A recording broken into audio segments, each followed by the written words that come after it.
Hello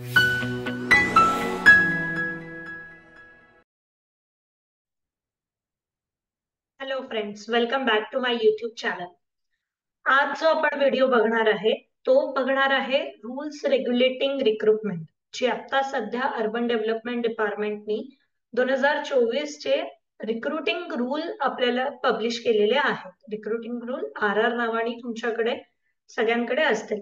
so exactly त्याच्यात काय दिलेलं आहे, कोणत्या शैक्षणिक अर्हता आहेत, वयोमर्यादा काय आहेत डिफरंट पोस्ट साठी, याबद्दल याच्यात सविस्तर माहिती दिलेली.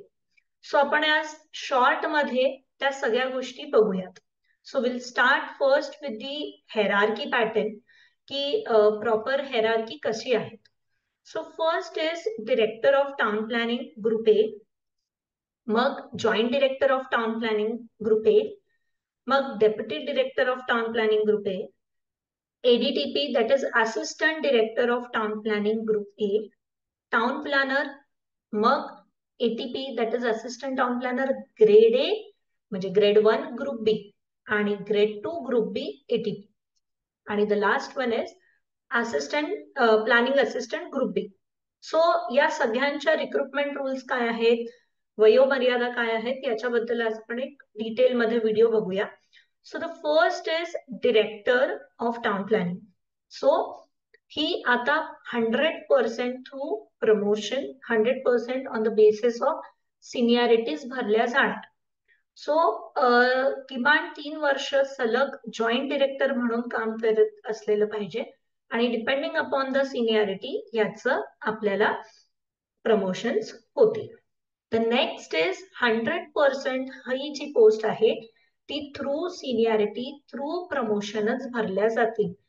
अदर कोणत्याही वेळी ही भरल्या जाणार नाही.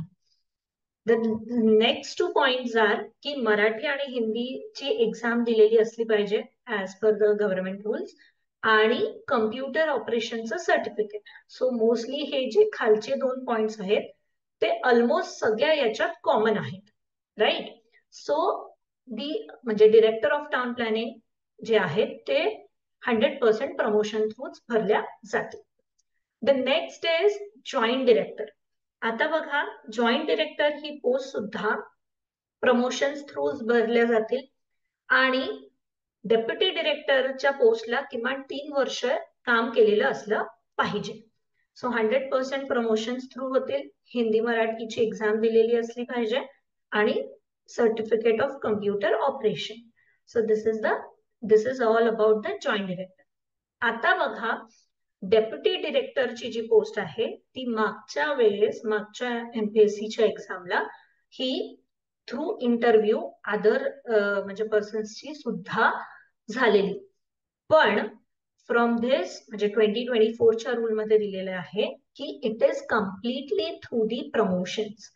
आता जर का तुम्ही 3 वर्ष सलग ADTPच्या पोस्टवर काम केलेलं असेल तर now you will be eligible for the promotion, आणि depending upon the seniority deputy director of town प्लॅनिंगचा प्रमोशन्स होते.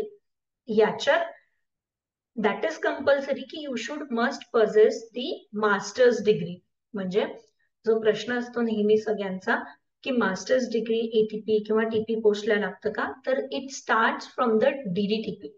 सो डेप्युटी डिरेक्टरच्या पोस्ट पासून कंपल्सरीली मास्टर्स डिग्री लागतं, सोबत associate membership of the town प्लॅनरची exam सुद्धा पास झालेली पाहिजे. अगेन ही सुद्धा पोस्ट आता 100% प्रमोशनच्या बेसिस वरतीच होणार आहे, आणि हिंदी मराठी एक्झाम आणि सर्टिफिकेट्स हे दोन्ही गोष्टी याच्यात लागतील. The next is ADTP, assistant director of town planning. So again this is also on the basis of promotion, पण म्हणजे ज्या टाउन प्लॅनरच्या पोस्टवर आहेत त्यांचंच प्रमोशन असिस्टंट डिरेक्टर म्हणून होईल. फक्त इथे 2 क्रायटेरिया देण्यात आलेला आहे. एक आहे 80% जो सिलेक्शन आहे तो civil engineer with 3 years of experience with town प्लॅनरच्या पोस्टवर.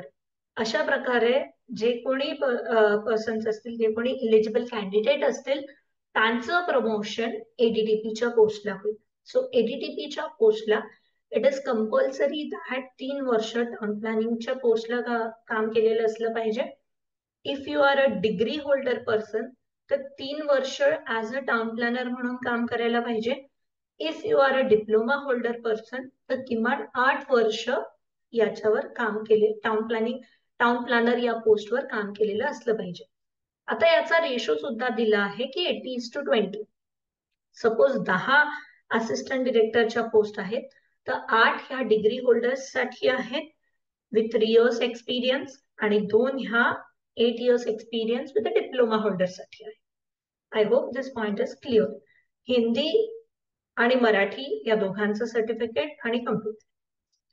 The next is town planner post. आता बघा ही एक खूप इम्पॉर्टंट पोस्ट आहे आणि ज्याच्यात आपल्याला फुल क्लिअर पिक्चर मिळत आहे की आतापर्यंत 100% ही थ्रू कमिशन व्हायची.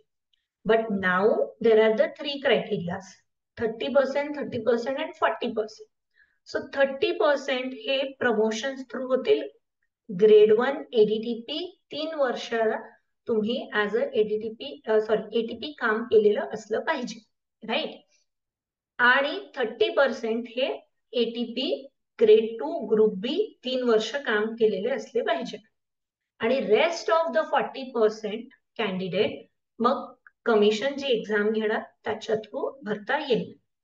म्हणजे इथे जर का आपल्याकडे 100 टाउन प्लॅनरच्या पोस्ट असतील तर 30 पोस्ट हे एटीपी ग्रेड 1 साठी आहे, 30 पोस्ट हे एटीपी ग्रेड 2 साठी आहे आणि 40 पोस्ट हे थ्रू कमिशन एक्झाम्स घेण्यात येईल आणि त्याच्या थ्रू कार्यरत होते.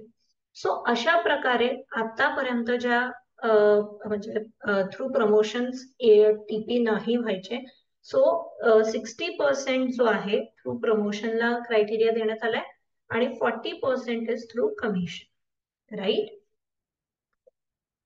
सो जेव्हा आपण 40% विषयी बोलतो आहे, so he must be a civil engineer, architect, urban planner, minimum 3 years of experience in the semi government किंवा प्रायव्हेट इन्स्टिट्यूशन मध्ये. आणि ऑटोकॅड आणि जीआयएस आता हा पण एका लोअर पोस्ट साठी म्हणजे मीडियम पोस्ट साठी सगळीकडे अप्लिकेबल झालेला आहे. ऑटोकॅड आणि जीआयएसच्या सर्टिफिकेशन साठी पुढे प्रमोशन साठी कंपल्सरी लागते. नेक्स्ट आहे assistant town planner grade A, grade 1 group B. ही कम्प्लिटली थ्रू कमिशन होणार आहे. म्हणजे ही जी आता आपण एक्झाम बद्दल बोलतो आहे, so this is 100% through commission. त्याचं म्हणजे एमसीक्यू बेस्ड एक्झाम्स होतील किंवा कोणत्याही कॉम्पिटेटिव्ह एक्झाम्स होतील आणि त्याच्या थ्रूच ही एक्झाम भरल्या जाते. किमान 18 वर्षाचं वय, maximum 38 for the general candidate and 43 years for the reserve candidate. Education qualification civil engineer, architect, urban planner सगळे याला अप्लाय करू शकतात. आणि टेक्निकल क्वालिफिकेशन मध्ये सर्टिफिकेशन इन ऑटोकॅड आणि जीआयएस याच्यात तुम्हाला सर्टिफिकेशन कोर्स लागेल required for the promotion after the appointment. म्हणजे अपॉइंटमेंट नंतर जर का तुम्हाला प्रमोशन हवं असेल सो याच्यासाठी these 2 courses are must, right. Assistant town planner grade 2 group B ही प्रॉपर अपग्रेडेशन होणार आहे. प्लॅनिंग असिस्टंट ग्रुप बी ला प्लॅनिंग असिस्टंट लागलेले आहेत. 5 वर्ष जर का पीए म्हणून काम करण्यात येतात continuously, so that can be consider as upgradation ATP grade 2 group B साठी, राईट. आणि the last one is planning assistant. So planning assistant मध्ये सुद्धा 95% हे recommend through the selection committee. So selection committee will be there आणि त्याच्या थ्रू 95% लोक as a planning assistant join करू शकतील आणि 5% is through the promotion. So 5% जे असिस्टंट ड्राफ्ट्समॅन आहेत ग्रुप सी चे त्यांचं promotion as a planning assistant होईल. सो जे आता हे म्हणजे कमिशन थ्रू झालेल्या 95% आहे त्याच्यासाठी 18 वर्षाचं मिनिमम वयोमर्यादा आहे. 38 आणि 43 फॉर द रिझर्व कॅन्डिडेट आणि हे डिप्लोमा होल्डर्स पण देऊ शकतात. सो प्लॅनिंग असिस्टंट पर्यंत तुम्ही डिप्लोमा होल्डर पर्यंत असतं. एटीपी, टीपी आणि एडीटीपी. एडीटीपी पासनं तुम्हाला एडीटीपी पर्यंत without masters that can work, पण जेव्हा डीडीटीपी पोस्टला मिनिमम मास्टर्स डिग्री लागेल. सो अशा प्रकारे हे सगळे रूल्स आपल्याला 2024च्या ह्याच्यात देण्यात आले. होप तुम्हाला पूर्ण त्या डॉक्युमेंटमध्ये काय आहे ते कळलं असेल. थँक्यू. Thanks a lot.